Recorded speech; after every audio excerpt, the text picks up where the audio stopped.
সুপ্রিয় দর্শক, কিভাবে আপনি আপনার TikTok অ্যাকাউন্টের স্পেস ফাঁকা করবেন? এটার জন্য আমাদের যাইতে হবে TikTok প্রোফাইল থেকে 3 লাইন, 3 লাইন থেকে আমাদের যাইতে হবে settings and privacy. Settings and privacy থেকে যাওয়ার পর আমাদের যাইতে হবে security and permission. Security and permission এখান থেকে আমাদেরকে এখানে যাওয়া যাবে না।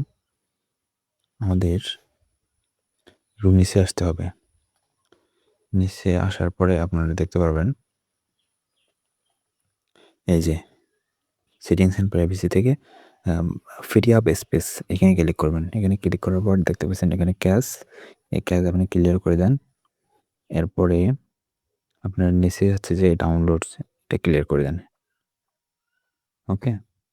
তাহলে আপনার স্পেস ফাঁকা হবে। এভাবে আপনারা TikTok এ স্পেস ফাঁকা করতে পারেন।